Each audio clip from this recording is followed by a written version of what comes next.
second down and 12. The ball is back on the 44. Herman is way wide to the right side. McNeil to the left. And Tucker Frederickson moved up into the slot. Look out for Frederickson. He's been a prime receiver. This time he goes deep to McNeil. Clemson's got it. And he is caught and he is dragged down by Ray Jones, but not until he reaches the Philadelphia 25-yard line. Well, hello. Thank you so much for taking time out of your day to check out this video. And welcome to the Gridiron. Before we get started, I just want to say thank you so much. Everyone out there has been watching my videos. Thank you. If you can maybe give this video a thumbs up or possibly leave a comment below or maybe even share this video, it would mean so much to me. But at least anyway, just thank you so much for just taking time out of your day to check out this video. Thank you. Well, is it a great day to be a Giant fan? Huh? How about those Cowgirls, huh? How about them, baby? Woo! Man, I fucking love it. And how about the Eagles, too, huh? Oh, man. Nothing does my heart better. I mean, I live here in South Jersey. I'm about 20 minutes from Philadelphia. And I got to listen to Eagle fans all day long. Boy, I'll tell you, nothing does my heart better than just getting their asses knocked out of the playoffs. And embarrassed, too. Totally embarrassed. Oh, I love it. But first, let's start off with the Cowgirls, huh? I mean, they fell behind like 23-7, and they just couldn't quite come back. It was 23-17. Wow. Wow, man, that was, oh, man, that was, oh, I love it. Absolutely freaking love it. Let's see, what was it, 1990, was it 5? After the 95 season, anyway, I think that was maybe the last time they went to a championship game. I mean, whew. Oh, baby, I love it. Absolutely love it. I mean, Garoppolo did a nice job. You know, he was just efficient. He had a couple. There was one throw, I forgot who he was throwing to. The guy was wide open, like 20, 30 yards downfield. Overthrow him, he was there. And then the interception he threw, which kind of opened. He opened the door for the Cowgirls. I mean, because it was 23-10, 49ers had the ball, overthrew the ball, intercepted, led to the Dak Prescott touchdown run. You know, so it got really, it got very interesting down there at the end. I mean, the 49ers were able to run the ball. It was 38. They ran the ball 38 times for 169 yards. Shanahan does a great job with that offense, doesn't he? Man, they got lucky. Boy, I mean, he does a good job with that team. He's a great coach. I'll tell you what. He really. I'll tell you what. I was gonna, you know, I mean, I hate changing. I mean, I like Belichick is, you know, certainly should be one of the coaches of the year nominated. You know, what I mean, should be up there. But Shanahan should get some recognition as well too, as for coaching. He did a very good job with them.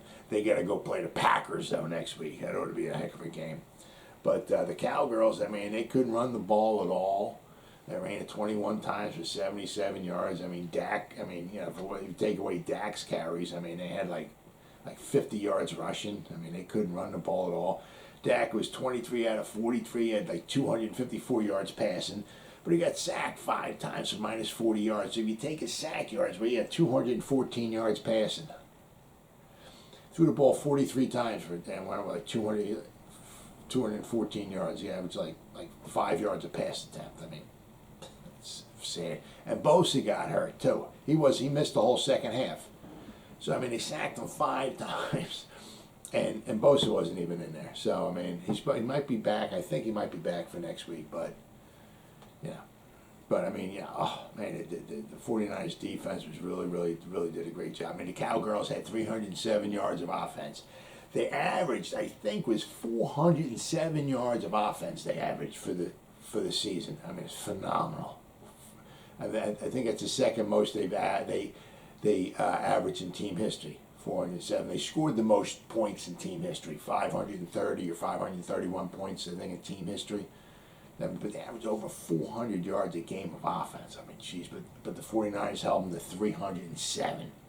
And then how about that Dak running the ball? I mean, that draw with 14 seconds left. The clock ran out. I mean, even I think Romo even said just before, he said you can't run anything in the middle of the field, or you can't complete a pass in the middle of the field. So it has to be, to the outside, and Dak does the draw. I mean, if he, I think that what they obviously were trying to do is trying to get closer so he can maybe just, instead of don't want to throw a Hail Mary. So they wanted to get close where they could run a couple, maybe a pattern here or there, or get a few guys obviously in the end zone, and maybe they'd be able to hit someone instead of just heaving it in there, But I mean, maybe if he only ran, he got like maybe 5 yards, maybe he would have gotten up faster. I mean, the one thing is that they were pointing out is that, he coaching, you find the ref, right? I mean, he got up and he handed the ball to his center, and the center put the ball down, and then the ref's trying to, you can see him running. He had to run the ref had to run like 20 yards or so, and he had to squeeze in between the couple linemen there just to get the ball. He picked the ball up, he moved the ball back like a yard, then he moved it up a little bit, and then get out of the way, and then everybody had to get set for a second, and then he snapped the ball, and then clock was out. By the time he spiked it, it's out, over, and the Cowboys are like pointing like, "Oh, it should be a second. Get the fuck out of here." That's all should be a second left on the clock. Get the fuck out of here. You fucking lost. Fucking pack of losers. But I mean, he should have found the ref. I mean, he should have, maybe ran for 5 or 6 yards, got a little closer instead of the 10 or whatever he wound up getting. Find the ref, let the ref put the ball down, then you snap it, and you'd have probably a second or two left to go. Then you can maybe run 5 guys in the end zone or whatever and see what you can come up with. But I mean, boy, I'll tell you, that was really, really interesting game. But boy, I'll tell you, man, nothing better than watching the Cowboys just suffer like that, man. I freaking love it, absolutely love it. Another disappointing season for the Cowboys. Freaking love it. Now, after the game, Jerry Jones, he said it was extremely, extremely disappointing and very surprising, the outcome of this game. And he said, I can't remember the last time I was this disappointed. So, he looked, it definitely should, and they're 12-5, the 49ers came, the 49ers came underdogs on the road, all of this. The Cowboys should have taken care of business, but I mean, it was 23-7 too. I mean, but so now it's going to be interesting to see, because see the Cowboys don't need GMs or nothing like that. They don't need any of that. So if Mike McCarthy were to get fired, which is always a possibility, Kellen Moore, the offensive coordinator, just might. There you go.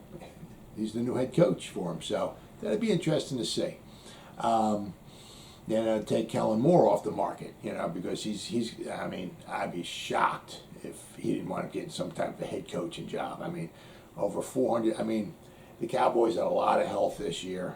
They got unbelievable wide receivers, 2 great running backs, great offensive line, great quarterback. I'm not going to say Schultz is a great tight end.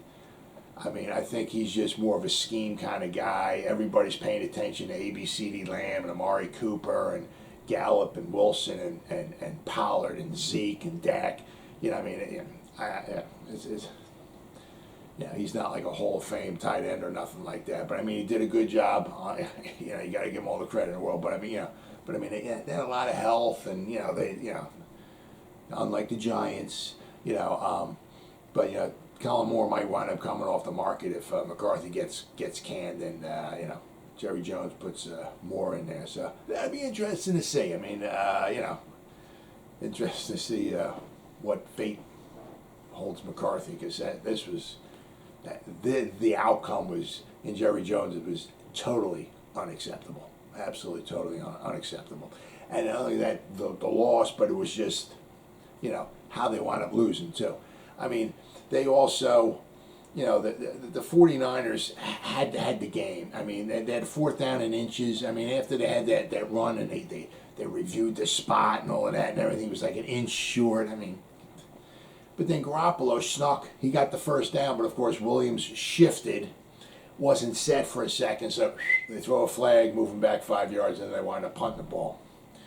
So I mean, but Garoppolo got the, if he Garoppolo were, once again, I got it maybe coaching or not being aware, I don't know what, but he's shifting. Give him a second, let him get set, because Williams, he went down, but he was going down as when Garoppolo snapped the ball. Let him go down, get set for a second, then, and he easily had the first down on the quarterback sneak, and the game's over. But 49ers should have won. They won. Cowboys should have lost. They're out of here. So I'll be interested to see what happens with McCarthy. And then we got the Eagles. Oh, man.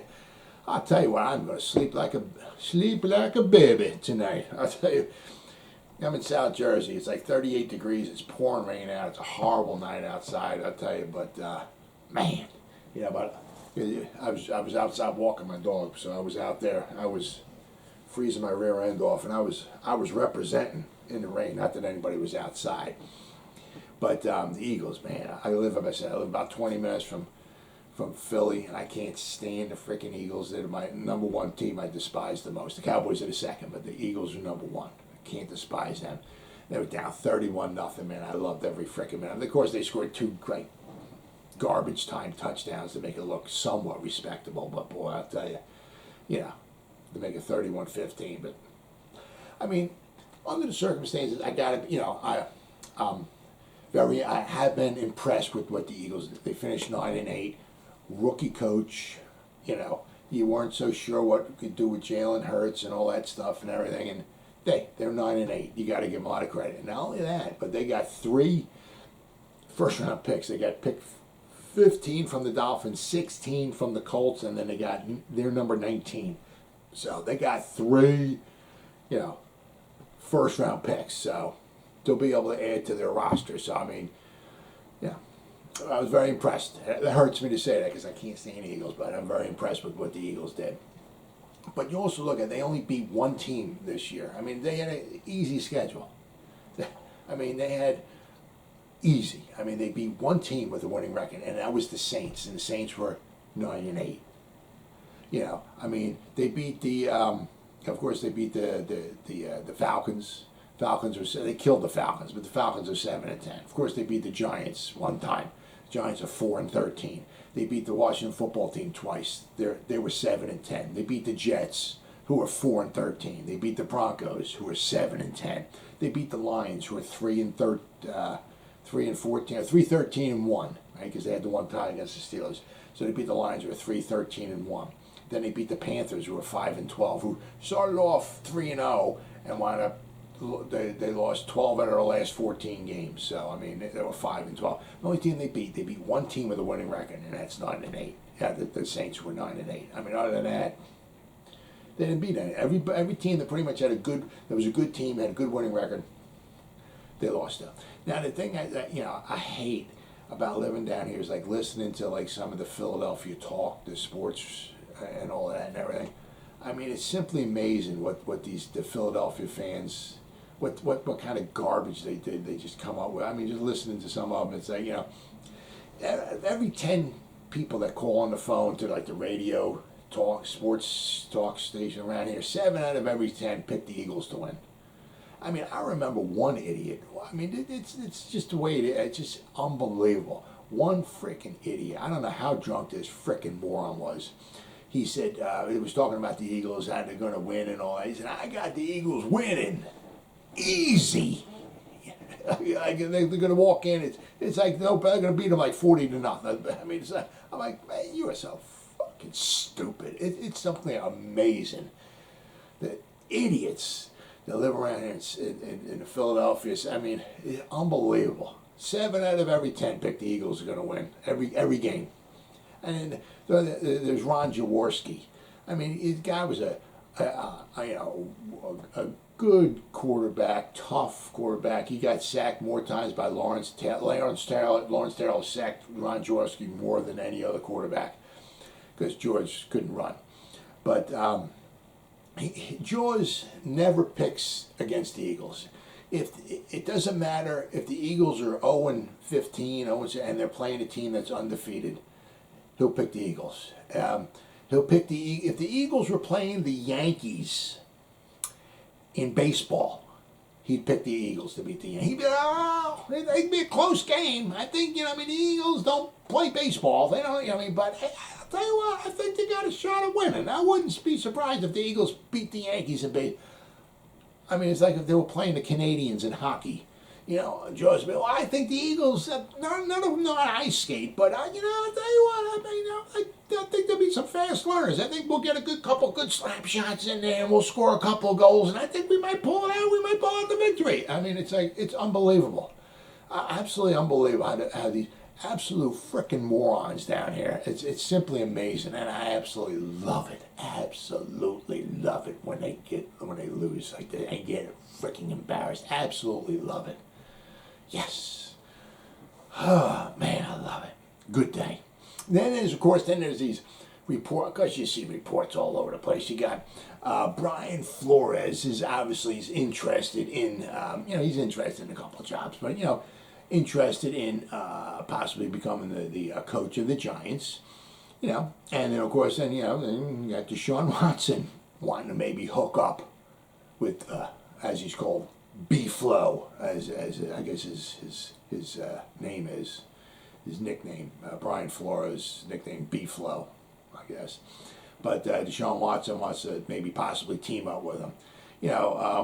So that's good. Deshaun Watson is also, I saw a report, is interested in maybe playing for the Giants.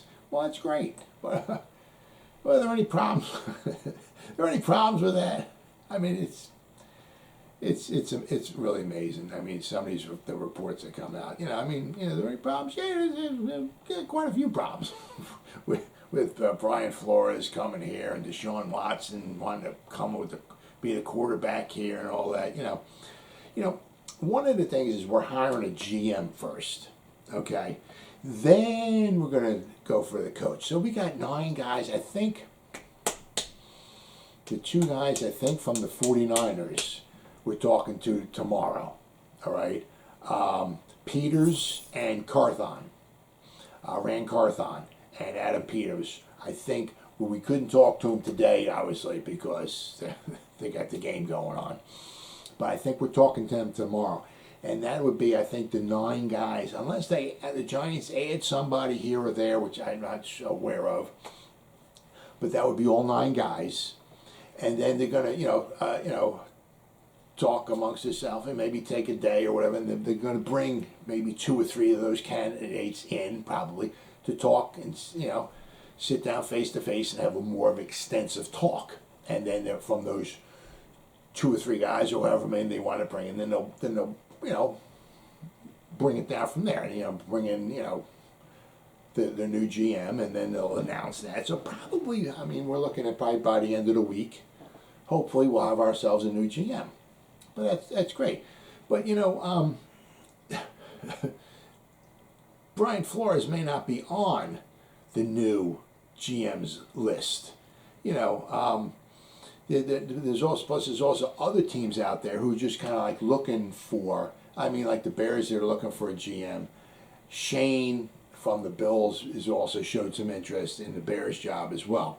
He's also showed some interest in the Giants job as well, too. But there's some teams that are just maybe looking for just a coach. And they might bring, Flores in, and, they might wind up scooping him up. And, before the Giants even get a chance. So, the one thing is that the Giants, what they're doing it the right way. They're getting a GM and then they're getting a coach. Instead of keeping the same GM and just bringing in another coach or whatever, they're cleaning house or whatever, and they're going to start, get the GM, then the coach. So I said, Flores, by the time we get a new GM in here, Flores may not even be available. Somebody might come in and just blow him away with an offer, and it's because you know what he can do. You see his body of work. Somebody might come in and blow his doors off with an offer that he can't refuse. Kind of like what happened with Matt Rule last year. A couple of years ago, when he stopped off to talk to the Panthers. Remember that? And then from there, I believe he was on his way up to talk to Mr. Marin and Steve Tisch. Kind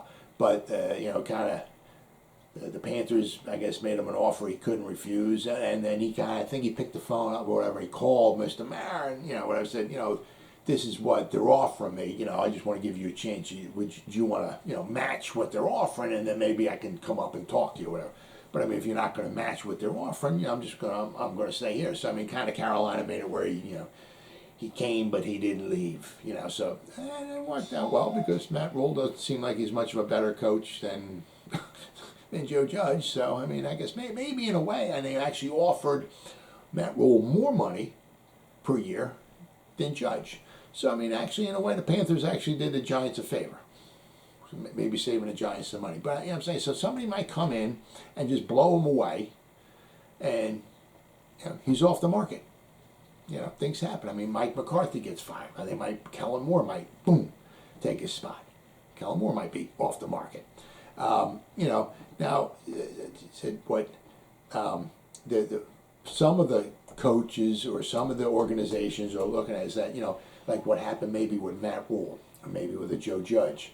They have no NFL head coaching experience. Matt Rule did a very nice job in college with Temple and Baylor and all, very good job. But that's not always translating over into the pros. As I said, Judge had no NFL experience coaching. Matt Rule did. Neither one's doing really, really well. So but what you can see is with Flores, he's got a body of work. All right, he has 2 seasons. The last 2 seasons, he had winning seasons, which is kind of like, I mean, they didn't make the playoffs, but kind of a little bit of a head scratch. 2 winning seasons, and he wound up getting fired. One of Flores' things is, maybe, he had some problems, personality clashes and all, like, I mean, it was bad.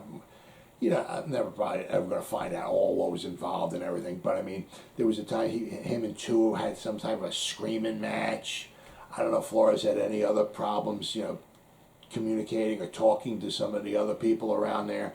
But, one of the things is that, Mr. Mara, one of the things he said, and especially in his press conferences, he doesn't, want, maybe character issues. Now, that's maybe, I don't know if that's maybe a character issue, but I don't know if Mr. Mara would want maybe something like that, where he comes in and he has that real heated exchange maybe with their starting quarterback. I don't think if they're staying with Daniel Jones, I don't think, he's going to want to have him come in and just go hog wild, crazy, yelling and screaming at Daniel Jones. I don't know if Mr. Mara's going to want something like that. Mr. Mara's going to have to sign off on whoever they want to bring in as a coach. So, but I mean, it's, Mr. Flores may not be around when it comes time. I would love Flores. I mean, he's born in Brooklyn. He's only 40 years old. He spent a lot of time with New England.